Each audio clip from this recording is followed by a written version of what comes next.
The morning it happened, I was standing by the kitchen window, coffee steaming in my hand, watching the flag on my old cedar post catch a lazy breeze. That's when the dog started barking sharp, insistent. I walked out to the back acreage where my security fence runs along the pond. The place my dad and I fenced off the summer before he passed. The water was glass. Dragonflies skated. And there, in the quiet, I found it. A clean slice through the fence like a zipper pulled open. I knew exactly who'd do it. Current hour, HOA president, with the big voice and the bigger. Lexus had been pushing for a community path around the pond for months. Access for all, she said, which sounded real neighborly until you realized the path would cut straight across my land where I still keep my father's tools in a little red shed. I'd told her no, politely at first, then firmly. I ran a hand along the torn mesh, feeling the burrs of cut metal. My hands shook. I wasn't angry yet. I was insulted. There's a difference. Anger fades. Insult sticks to your ribs. My dad used to say, a man's fence is just the story of his boundary. Someone had rewritten my story overnight. I clicked on the trail cam mounted on the post oak. The screen showed a figure in a cream jacket and a Sunhat Karen's uniform stepping close with a pair of bolt cutters. She looked both ways like a child sneaking cookies, then clipped. After that, folks walked through 3 teens with fishing rods, a jogger, a guy with a stroller like the fence had never been there. My heart sank. By noon, I'd repaired the cut with a temporary panel and posted a printed sign. Private land, do not enter. I called the sheriff's office and left a message. Then I sat on the back step, fingers wrapped around a cold cup of coffee, listening to the flag rope clink against the pole. That sound always steadied me. Not today. 2 days later, right after dinner, I heard tires on gravel and the precise beep of a car being parked in reverse. It was Karen in her pearl-white Lexus, nosing into the grassy shoulder by the pond. She stepped out in that same cream jacket, bolt cutters dangling in a tote like it was just another HOA binder.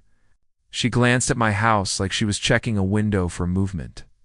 Then she marched to the fence and cut where I'd patched. I'd had enough. I walked out slow, not to spook her, not to spook myself. Evening, Karen, I said, voice level. She jumped, then tried on a smile.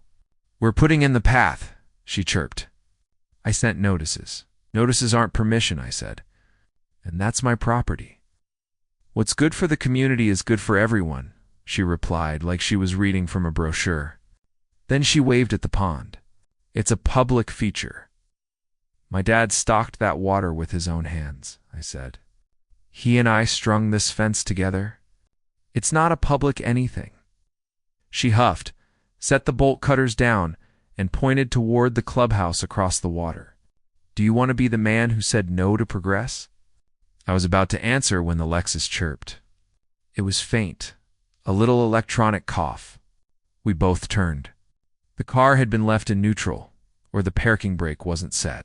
Or maybe it was just bad luck, but luck doesn't care who you are. The front wheels nudged forward, then rolled. Slowly at first, then like it remembered the slope. There used to be a fence to stop anything that drifted. Used to be your car. I shouted, Karen shrieked and ran, but the Lexus was gliding, graceful as a swan, right where she'd cut the opening. It slipped down the grass, cleared the low bank, and kissed the pond like it had been invited. The front end sank with a polite burble.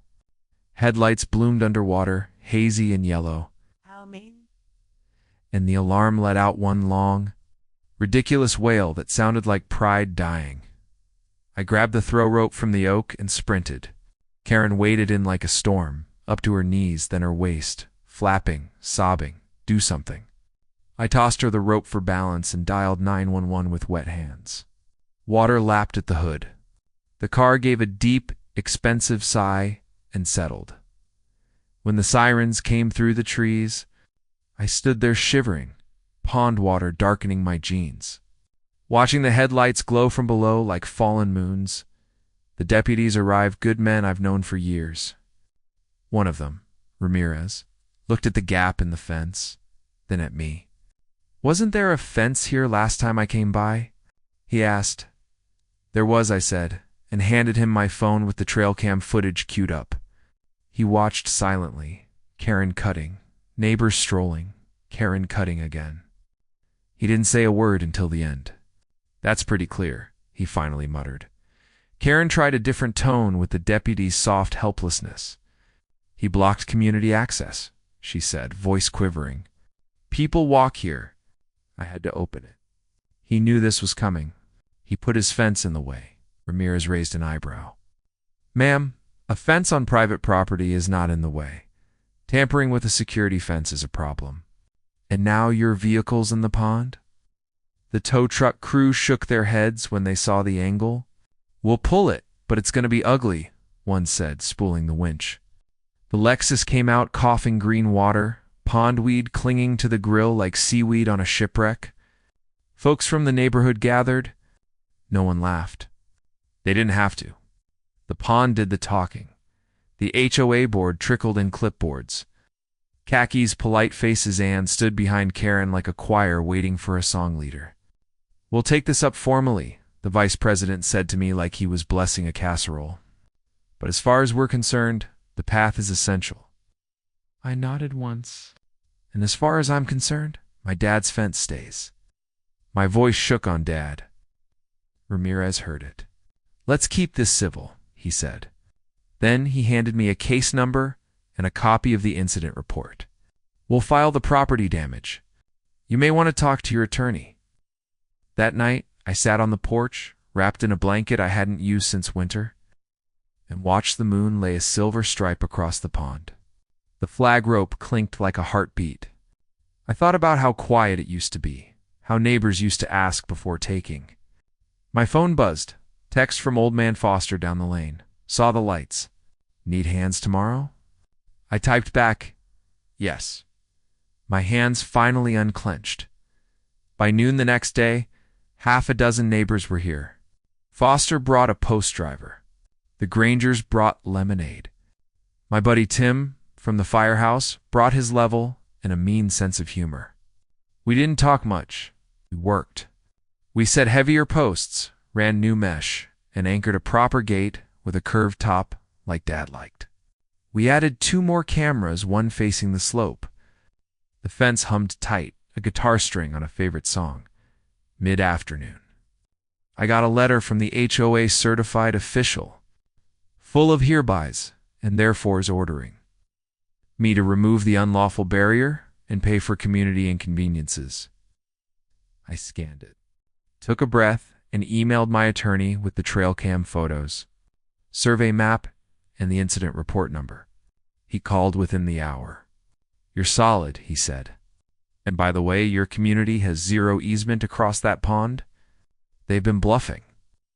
A week later, Karen resigned for personal reasons. The board sent around a notice about reevaluating access strategies and respecting property lines. The Lexus disappeared from her driveway for a while. Insurance, I guess? I didn't cheer. Truth is, I felt tired, like after a storm when the air is clean but your yard is full of branches. That evening, I stood at the water's edge with a flag screw and a screwdriver. The old rope had started to fray. I tightened everything, then raised the flag slow. Sun caught the threads. The pond lay smooth as a promise. The new fence glowed a dull silver and stayed quiet. I could almost hear Dad clear his throat and say, "That's more like it. Here's what I learned. Some folks think fences are about keeping people out, but the good ones built with care, repaired with friends, are about keeping something in, respect, tradition. The story of who you are and what you won't let be taken." Have you ever faced an HOA like this? Share your story in the comments. I read every one. And if you believe some fights are worth having, hit subscribe and let's stand up together. The lake is calm again, and for the first time in years, so am I.